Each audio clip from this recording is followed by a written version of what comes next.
अनुप्रयोग 1,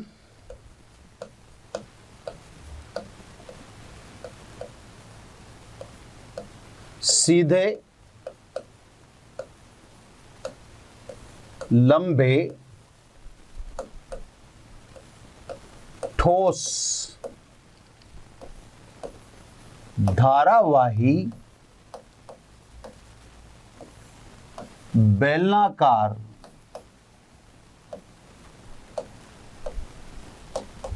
चालक के कारण चुंबकीय क्षेत्र। तो ये मोटिव है सर एम्पियर के नियम का पहला अनुप्रयोग, सीधे लंबे ठोस धारावाही बेलनाकार चालक के कारण चुंबकीय क्षेत्र। इतना इंपॉर्टेंट नहीं, एग्जाम पॉइंट ऑफ व्यू से एप्लीकेशन है ना। अब सब इसको करते हैं। तो ये अपन ने कैपिटल आर त्रिज्या का एक बेलनाकार ठोस चालक ले लिया, ये इसकी अक्ष दिखा दें और ये रेडियस कैपिटल आर दिखा देते हैं, ठीक है। इसमें बहने वाली कुल धारा है ना, जैसा बोल रहा हूं वैसे आप ध्यान रखिएगा। इसमें बहने वाली कुल धारा कैपिटल आई है, ठीक है साहब। इस बेलनाकार धारावाही चालक के कारण चुंबकीय क्षेत्र आपको बेलन के बाहर ज्ञात करना है, बेलन की सतह पर ज्ञात करना है, बेलन के अंदर ज्ञात करना है और बेलन की अक्ष पर ज्ञात करना है, ठीक है साहब। तो 4 जगह आपको चुंबकीय क्षेत्र की गणना करनी है। स्वाभाविक आप एम्पियर के नियम से गणना करने जा रहे हैं, तो आपको पहले बंद पथ अर्थात एम्पीरियन पथ बनाना पड़ेगा। Clear sir? एम्पीरियन पथ का क्या रूल है साहब? बंद पथ इस प्रकार का होना चाहिए जिसमें धारा का वितरण एक समान हो। तो बेलनाकार चालक है, अब धारा का वितरण किस में एक समान होगा? वृत्ताकार पथ में। आयताकार पथ में या वर्गाकार पथ में धारा का वितरण एक समान हो ही नहीं सकता। तो साहब इस समय वृत्ताकार पथ धारा के एक समान वितरण को दर्शाएगा, इसलिए यहां पर एम्पीरियन पथ वृत्ताकार लिया जाएगा, ठीक है साहब। कितनी दूरी पर चुंबकीय क्षेत्र की गणना करनी है? तो साहब अपन ने डी दूरी पर, स्मॉल डी दूरी है ना, यहाँ पे दूरी अपन स्मॉल डी ले रहे हैं, आप आर भी ले सकते हैं, कुछ भी ले सकते हैं। तो स्मॉल डी दूरी पर आपने चुंबकीय क्षेत्र की गणना करनी है। तो आप स्वाभाविक है डी त्रिज्या का तल के लंबवत वृत्ताकार बंद पथ निर्मित करेंगे।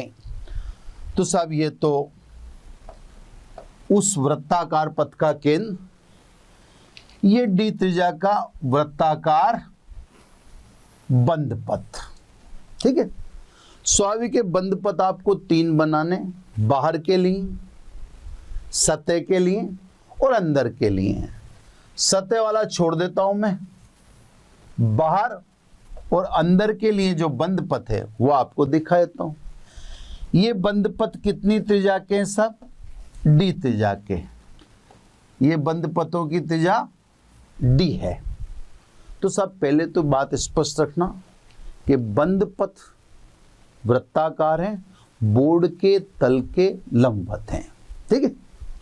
अब बंद पथ के अनुदिश यानी बंद पथ की दिशा में चुंबकीय क्षेत्र की दिशा, तो धारा ऊपर है, मुड़ी हुई उंगलियां चुंबकीय क्षेत्र की दिशा को दर्शाती हैं। तो मुड़ी हुई उंगलियां चुंबकीय क्षेत्र की दिशा को दर्शाती हैं। ये मुड़ी हुई उंगलियां किसकी दिशा को दर्शाती हैं? चुंबकीय क्षेत्र की दिशा को दर्शाती हैं। सभी तैयारी अपन ने कर ली है ना। अब सबसे पहले बेलन के बाहर चुंबकीय क्षेत्र की गणना करेंगे, फिर सतह पर करेंगे, फिर बेलन के अंदर करेंगे, फिर बेलन की अक्ष पर करेंगे, है ना। तो सब पहले मैं आपको एक बार बताता हूँ, कैपिटल आर त्रिज्या का बेलनाकार ठोस चालक है जिसमें प्रवाहित होने वाली कुल धारा कैपिटल आई है ना।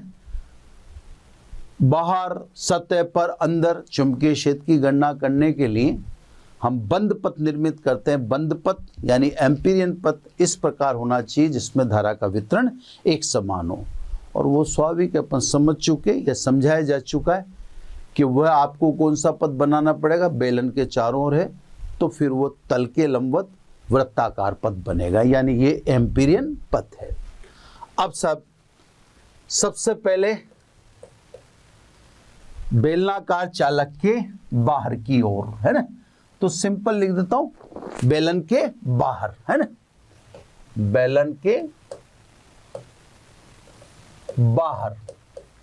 अगर आप कुछ ध्यान कर पा रहे हो तो आप याद करो, आपने ऐसे कैसे काम गाउस के नियम की एप्लीकेशन में भी किए हैं। गाउस के नियम में भी हमने ऐसे ही किया है, सेम वही तरीका है। यहाँ पे बेलन के बाहर तो दूरी तो का आप ले रहे हो स्मॉल डी वेरिएबल है ना, और कैपिटल आर कांस्टेंट है, तो बेलन के बाहर तो स्वाभाविक है D greater than capital R, यानी इस समय बिंदु बाहर की तरफ है। ठीक है, एम्पियर का नियम लगा दें साहब, एम्पियर के नियम से, है ना, सीधा सीधा नियम लगा दो, b d l cos theta is equal to mu zero summation i, ampere का नियम है। अब देखो सब चीजें बिल्कुल स्पष्ट होती हैं और आपके सामने हुआ करती हैं। इसको चाहिए बी और डीएल के बीच का कोण, अभी अल्पांश लेना पड़ेगा, फिर अल्पांश लेते ही बी और डीएल के बीच का कोण पता पड़ जाएगा। इसको चाहिए बंद पथ से गुजरने वाली कुल धारा, वो भी अभी चित्र में देख लेंगे। तो कहने का मेरा मतलब ये है कि आप अगर फिजिक्स में समझो तो ज़्यादा फायदे में रहोगे, रटोगे तो रटने का ऐसा संग्रह इकट्ठा हो जाएगा कि एक स्थिति ऐसी आएगी कि आपके कंसेप्ट एक दूसरे में मिक्सअप हो जाएंगे, यानी किस बात को आप कहीं और जोड़ दिया करेंगे, है ना। तो इसमें अब जैसे समझने वाले एम्पियर का नियम लगा दिया, मेरे को देखो कुछ भी दिमाग लगाने की जरूरत नहीं। सबसे पहले बी और डीएल के बीच का कोण, तो ये सब मैंने इस बंद पथ पर ये अल्पांश ले लिया, है ना साहब। अलग अलग कलर यूज कर रहा हूं मैं ताकि चित्र से आपको बिल्कुल स्पष्टता नजर आए। ये तो अल्पांश। अब वृत्ताकार पथ में कोई भी भौतिक राशि आप लोगे, वह भौतिक राशि सदैव स्पर्श रेखा की दिशा में होती है। ये वृत्ताकार पथ में कोई भी भौतिक राशि लोगे वो सदैव स्पर्श रेखा की दिशा में होती है। तो ये तो आपका अल्पांश, और ये अल्पांश के अनुदिश चुंबकीय क्षेत्र जो स्पर्श रेखा से दिखा दिया। अब देखो बी नियत है क्योंकि पथ की अक्ष से दूरी समान है, तल के लंबवत वृत्ताकार पथ लिया है। वह बी पैरेलल है डीएल के, यानी थीटा बराबर 0 डिग्री। लेफ्ट हैंड साइड का काम कंप्लीट हो चुका है, क्लियर। अब राइट हैंड साइड, है ना, तथा राइट हैंड साइड में आप बताइए कि बंद पथ के अंदर कुल धारा कितनी है। तो अपन ने बंद पथ के अंदर कुल धारा लिखी रखी है आई। अब ये मान पुट कर दीजिए, एक में एक से, है ना, बी बाहर निकल गया बिकॉज कांस्टेंट है, ओनली डीएल रह गया, cos 0 1 हो गया, म्यू 0 समेशन आई की जगह क्या लिख दिया मैंने आई, क्योंकि कुल धारा आई है। अब देखो बंद पथ आपने कितनी त्रिज्या पर लिया है, डी त्रिज्या के वृत्ताकार पथ पर अल्पांश लिया है, सॉरी, है ना। तो बंद पथ डी त्रिज्या का लिया जिस पर अल्पांश लिया आपने डीएल। अब ये कह रहा है जहां आपने अल्पांश लिया है उस बंद पथ की कुल लंबाई बताओ। ये देखो ना, बंद पथ की कुल लंबाई, तो सब बंद पथ कितनी त्रिज्या का है, डी त्रिज्या का, उसकी कुल लंबाई क्या होगी, वृत्त है तो उसकी कुल लंबाई 2 पाई डी होगी, है ना सर। यानी b इंटू क्या लिख दूं सब, 2 pi D is equal to mu 0 I। इसका आगे डायरेक्ट इस्तेमाल कर लेंगे, इससे मैं यहाँ इसको समीकरण 2 दे देता हूँ, इसका आगे डायरेक्ट यूज कर लेंगे, बार बार थोड़ी निकालेंगे परिसंचरण। परिसंचरण आप एक बार निकाल लो, बार बार निकालने की जरूरत ही नहीं होनी चाहिए, है ना। अतः बाहर की ओर चुंबकीय क्षेत्र बी आउट, बेलन के बाहर कितना हुआ सब, mu 0 I upon 2 pi D, ठीक है ना। ये बेलन के बाहर चुंबकीय क्षेत्र बाय इक्वेशन 3, क्लियर। अगर आप ध्यान से देखें तो अनंत लंबाई के धारावाही चालक के कारण चुंबकीय क्षेत्र भी इतना ही था। तो आप समझ जाओ कि अपन एक लंबा तार लें या बेलन लें, चुंबकीय क्षेत्र सिमिलर आता है ना। अगर देखें यहाँ पर तो यहाँ पर साफ दिख रहा है कि जैसे जैसे बेलन से दूर जाएंगे चुंबकीय क्षेत्र के मान में कमी होगी। तो ये तो बच्चों आपने निकाल दिया बेलन के बाहर चुंबकीय क्षेत्र। अब आपको निकालना है बेलन की सतह पर, है ना। तो मैं पेन चेंज कर रहा हूं ताकि आपको अलग अलग दिख जावे सब स्पष्ट, है ना।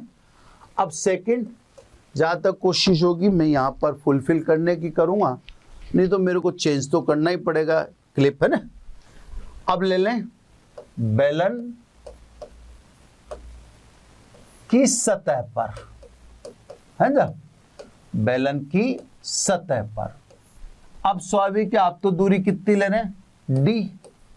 सतह पर बेलन कितनी त्रिज्या का माना आपने, कैपिटल आर। तो अब आपकी केंद्र से या अक्ष से दूरी कितनी होनी चाहिए, आर होनी चाहिए। तो बेलन की सतह पर चुंबकीय क्षेत्र के लिए डी बराबर क्या होना चाहिए, यानी अक्ष से दूरी किसके बराबर होनी चाहिए, त्रिज्या के बराबर। वापिस यही प्रक्रिया करेंगे आप, यही प्रक्रिया करेंगे तो अंतिम रिजल्ट भी यही आएगा, बस फर्क कितना सा होगा, डी की जगह क्या आ जाएगा, आर आ जाएगा। तो डायरेक्ट बेलन की सतह के लिए आप समीकरण 3 में डी बराबर क्या रख दें, आर रख दें, तो बेलन की सतह पर डायरेक्ट निकल जाएगा। तो सब इक्वेशन 3 में डी बराबर आर से, ठीक है ना।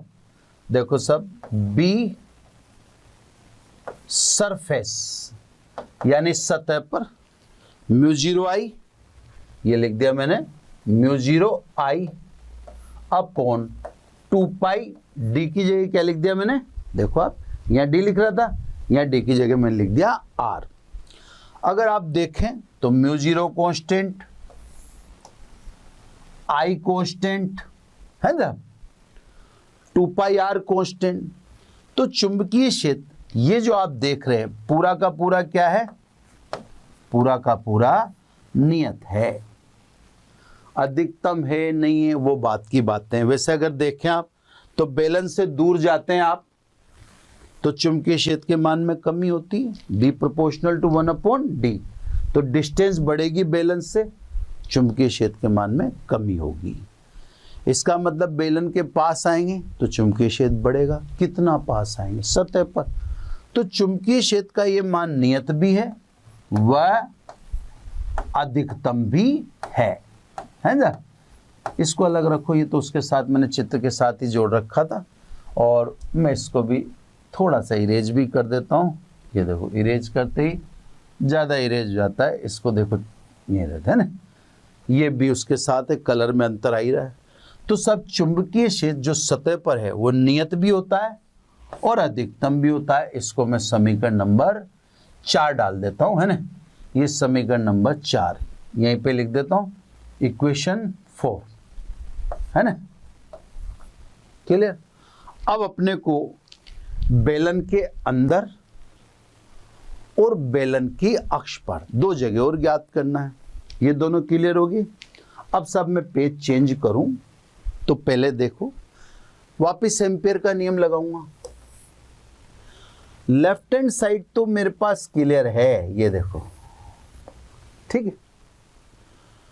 अब चक्कर ये है कि एम्पियर को चाहिए बंद पथ से गुजरने वाली धारा। स्वाभाविक है, अब अपन बेलन के अंदर चुंबकीय क्षेत्र की गणना करने जा रहे हैं। एम्पियर का नियम लगाएंगे। अब एम्पियर का जब नियम लगाएंगे तो स्वाभाविक है, अब किससे गुजरने वाली धारा चाहिए? इस बंद पथ से गुजरने वाली धारा चाहिए। बस फिर एम्पियर का नियम लगा देना और एम्पियर का नियम लगा के आंसर आ जाएगा। तो अब देखो सब, पहले मैं पेज चेंज करता हूं। बार बार मुझे इधर आना रहेगा, मैं आपको समझाता भी जाऊंगा और इधर भी लाता जाऊंगा, है ना साहब? ठीक है। तो अब आ जाओ नेक्स्ट पेज पे, बेलन के अंदर, है ना? तो सब बेलन के अंदर, है ना? यानी अब D less than capital R। तो बेलन के अंदर चुंबकीय क्षेत्र यानी अब अक्ष से दूरी त्रिज्या से कम होगी, क्योंकि हम बेलन के अंदर हैं। ध्यान से समझना, बेलन की त्रिज्या कितनी थी? Capital R। तो बेलन का काट क्षेत्रफल कितना होगा? पाई R स्क्वायर। ठीक है सब, ध्यान से समझना है ना। पाई R स्क्वायर काट क्षेत्रफल में धारा, ध्यान से, है ना? कितनी धारा थी साहब? I। अपन ने I ही मानी, तो पाई R स्क्वायर काट क्षेत्रफल में धारा कैपिटल I, है ना? इसलिए एकांक क्षेत्रफल में धारा, अब इसको कुछ भी बोल दें, बस सिग्मा बोल दें, वो तो आप कुछ भी बोल दें ना। एकांक क्षेत्रफल में धारा कितनी हुई? I upon pi R square. इसको समीकरण A बना दो आप। ठीक है साहब। अब आपको इकाई क्षेत्रफल में धारा का पता है, आपको किस क्षेत्रफल में धारा चाहिए? आपको चाहिए इस क्षेत्रफल में धारा। अब ये कितनी त्रिज्या का बताया था अपन ने? ये देखो लिख रखा है, स्मॉल डी त्रिज्या का बताया था। तो इस बंद पथ का क्षेत्रफल कितना हुआ? पाई D स्क्वायर, है ना? देखते जाओ आप, है ना? आता है बंद पथ, अंदर वाले, है ना? बंद पथ के क्षेत्रफल कितना है? पाई D स्क्वायर में धारा, है ना? इसको मैं समेशन I डैश लिख देता हूं, है ना? क्योंकि समेशन I तो पहले यूज कर चुके हैं अपन, अगर उसको दोबारा लिखेंगे तो वो जमेगा नहीं, तो मैं इसको समेशन I डैश लिख देता हूं। इकाई क्षेत्रफल में धारा कितनी है साहब? सिग्मा है, ये लिख रखिए ध्यान से, है ना? तो पाई D स्क्वायर क्षेत्रफल में धारा कितनी होगी? इकाई क्षेत्रफल में धारा सिग्मा, तो पाई D स्क्वायर क्षेत्रफल में धारा sigma into pi D square. या ऐसे समझो, इकाई क्षेत्रफल में धारा सिग्मा है, दुगने क्षेत्रफल में 2 सिग्मा, तिगने क्षेत्रफल में 3 सिग्मा, तो पाई D स्क्वायर क्षेत्रफल में pi D square into sigma. Clear? Sigma की वैल्यू ए से पुट कर दो, एस से ये सिग्मा की वैल्यू पुट करो, समेशन I डैश, सिग्मा बराबर क्या लिख दो साहब? I upon pi R square into pi D square. Pi से पाई कट गया, यानी सीधे सीधे अगर अपन देखें तो I into D square upon R square. ये साहब बंद पथ के अंदर धारा आ गई, इस वाले बंद पथ के अंदर, ये जो अपन ने बनाया था। एम्पियर को यही चाहिए, अब लगा दो आप एम्पियर का नियम, है ना। तो साहब अब लगा दें एम्पियर के नियम से। तो अब एम्पियर के नियम से, ठीक है साहब। एम्पियर का नियम वही, परिसंचरण मतलब b dot d l is equal to mu zero. अब समेशन आई की जगह क्या लिखना, समेशन आई डैश, है ना। अब देखो मैंने आपको ये बता ही दिया था कि ये मैंने समीकरण 2 रोक भी रखी थी, इसकी वैल्यू तो फिक्स है b इंटू 2 डी, तो 2 से मैं उसकी वैल्यू तो डायरेक्ट लेफ्ट साइड की तो b इंटू 2 डी लिख देता हूँ, क्योंकि यहाँ भी बंद पथ डी त्रिज्या का था और आंतरिक बंद पथ भी डी त्रिज्या का है। बस ये वाला बात है कि ये d greater than capital R है और ये d less than capital R है, तो d में अंतर तो है ना। लेकिन अब d त्रिज्या है तो बात तो ही निकलेगी, तो अपन डायरेक्ट अब इसको तो रख देते हैं, इधर वाला तो रख दें अपन b इंटू 2 डी, 2 से मैंने दिखाई दिया म्यू जीरो, ये साहब mu zero summation I dash की वैल्यू अपन ने निकाल ली b में, ये देखो b में दिखा रखी मैंने, i into r square upon d square, sorry d square upon r, उल्टा लिख दिया मैंने, है ना। 2 मिनट में उसको चेंज कर देते हैं अपन, clear, D square upon R square, ठीक है साहब। एक डी कैंसिल हो जाता है। अब देखो बी इन अंदर की तरफ, पहले मैं कांस्टेंट को अंदर इकट्ठा कर दूं, म्यू जीरो आई, है ना, अपॉन 2 या आर स्क्वायर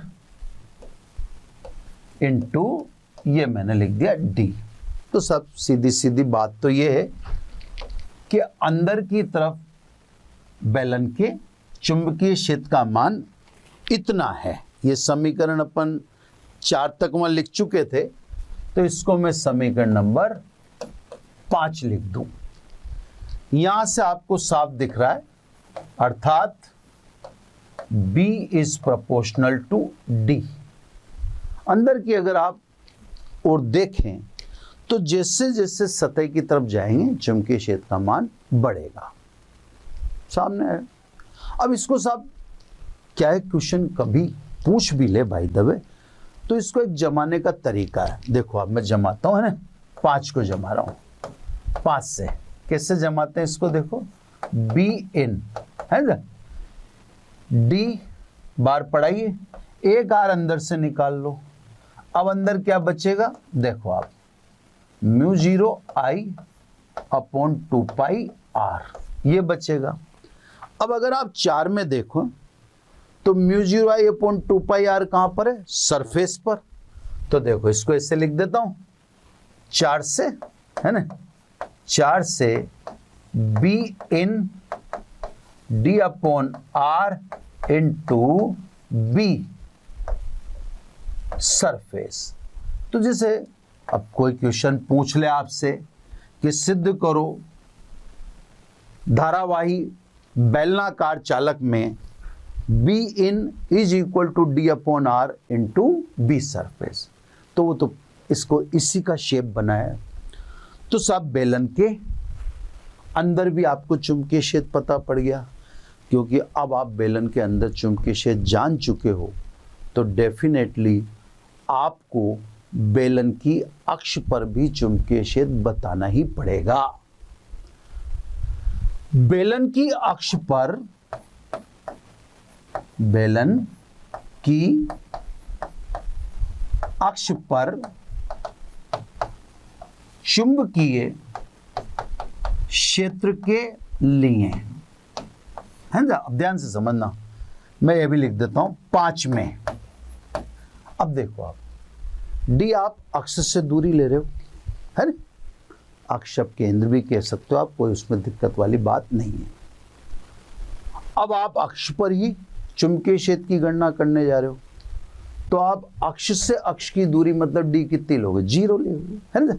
तो कहने का मेरा मतलब है कि जब बेलन की अक्ष पर चुंबकीय क्षेत्र ज्ञात करेंगे तो अक्ष से बिंदु की दूरी हम d ले रहे हैं, अब हम अक्ष पर ही ज्ञात कर रहे हैं तो स्वाभाविक है अक्ष से अक्ष की दूरी यानी स्वयं से स्वयं की दूरी d बराबर 0 लिख देंगे। फिर देखो साहब क्या आ जाएगा, b axis is equal to 0। बेलन की अक्ष पर चुंबकीय क्षेत्र शून्य होता है। तो साहब धारावाही, ठोस, बेलनाकार चालक के कारण चुंबकीय क्षेत्र सभी जगह निकाल दिया, है ना। ये देखो बेलन के बाहर, बेलन की सतह पर, बेलन के बाहर क्या दिखा है साहब आपको, 20 प्रोपोर्शनल टू 1/d। बेलन की सतह पर ये मान अधिकतम व नियत होता है। बेलन के अंदर जाएंगे, एक मिनट, बेलन के अंदर निकाला, ये आपके सामने निकाल दिया समीकरण नंबर 5, ये b प्रोपोर्शनल टू d और बेलन की अक्ष पर चुंबकीय क्षेत्र शून्य होता है। इसका एक ग्राफ बना देता हूँ, ग्राफ से सारी सिचुएशन क्लियर हो जाएगी, है ना। तो ग्राफ बनाने में बेलन ही बना देता हूँ, देखो साहब, है ना। इससे आपको ग्राफ भी सुंदर लग जाएगा और समझ में भी आ जाएगा। तो ये साहब मैं बेलन में ही ग्राफ पुट कर दूंगा। ये तो आपकी अक्ष थी सही, है ना। यहाँ तो दिखा देता हूं मैं चुंबकीय क्षेत्र और इधर ये डिस्टेंस यानी दूरी अक्ष से, इसको कह दो आप चुंबकीय क्षेत्र। अब उसी हिसाब से समझो जैसे अपन ने परिणाम निकाले। देखो सर, बेलन की अक्ष पर चुंबकीय क्षेत्र शून्य है तो ग्राफ स्वाभाविक रूप से ओरिजिन पॉइंट यानी मूल बिंदु से गुजरेगा, क्योंकि b axis is equal to 0। अब अंदर b is proportional to d, अंदर जैसे जैसे अक्ष से दूर जाओगे वैसे वैसे चुंबकीय क्षेत्र बढ़ेगा, b is proportional to d। अक्ष पर 0, अंदर जैसे जैसे आप बेलन के अक्ष से दूर जाओगे वैसे वैसे चुंबकीय क्षेत्र बढ़ेगा। सतह पर चुंबकीय क्षेत्र अधिकतम हो जाएगा, यानी अब आपका ग्राफ इससे ऊपर नहीं जाना चाहिए। ये मैक्सिमम हाइट है क्योंकि अक्ष पर सतह पर चुंबकीय क्षेत्र अधिकतम होता है। अब बाहर जाओगे तो चुंबकीय क्षेत्र में धीमी कमी होगी, क्योंकि बेलन के बाहर b is proportional to 1/d, यानी बेलन की सतह से बाहर जाने पर चुंबकीय क्षेत्र में प्रोपोर्शनल में कमी होती है, जैसे मैं आपको दिखा भी चुका हूं। ये आप देखो यहाँ पर, है ना, ये b is proportional to 1/d।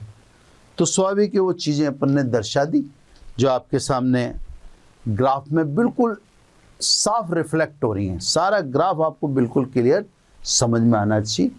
ये सब बेलन के कारण या ठोस धारावाही बेलनाकार चालक के कारण चुंबकीय क्षेत्र। अब लास्ट है ना, लास्ट में एक नोट डाउन कर देते हैं अलग से बात समझाने को, है ना, अलग से बात समझाने को। यदि बेलन खोखला हो,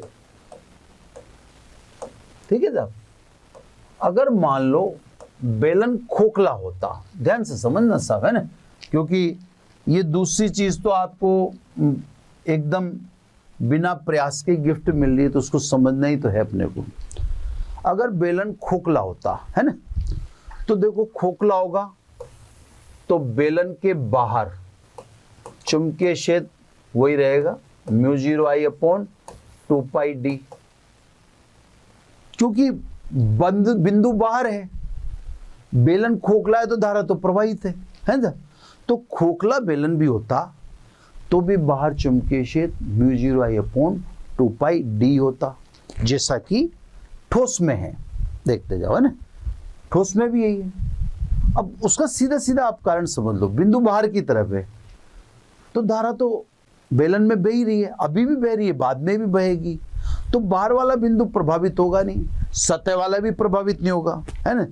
तो सब बेलन की सतह पर बात करें, b surface, b surface, surface पर भी चुंबकीय क्षेत्र यही होगा μ0I/2π कैपिटल R। तो अगर बेलन खोखला होगा तो बाहर और सतह पर चुंबकीय क्षेत्र वैसे के वैसे ही रहेंगे, लेकिन अब बेलन के अंदर चुंबकीय क्षेत्र 0 हो जाएगा, क्योंकि बेलन खोखला है। जब बेलन खोखला है तो स्वाभाविक अंदर धारा ही नहीं है। ये बेलन आप ले रहे हो, अब ये बेलन आप बता रहे हो खोखला है, ये बेलन खोखला है तो स्वाभाविक है अंदर की तरफ धारा है ही नहीं, धारा या तो यहाँ है या यहाँ है ना। तो सब धारा अब यहाँ रह जाएगी और यहाँ रह जाएगी, जिसको आप आई से डिनोट कर रहे हो। अब बीच में देखें तो बीच में धारा होगी नहीं, जहाँ धारा नहीं स्वाभाविक रूप से वहाँ चुंबकीय क्षेत्र भी नहीं। तो बच्चों, ये एम्पियर के नियम की पहली एप्लीकेशन, इसी में एम्पियर के नियम का प्रूफ भी दिया गया, यानी प्रमाण भी दिया गया, ठीक है।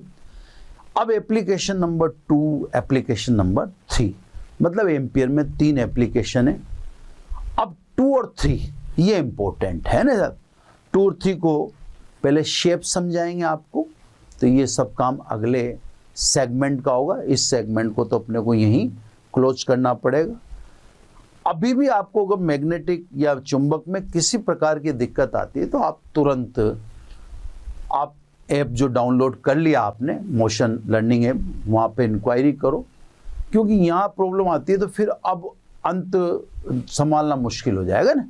तो आप अभी भी ध्यान रखें, अगर कोई दिक्कत आ रही है, आपने ऐप डाउनलोड नहीं किया तो ऐप डाउनलोड कीजिए, और कर लिया है तो आप हमसे हेल्प लीजिए, है ना। ये सब फ्री में। Thank you very much.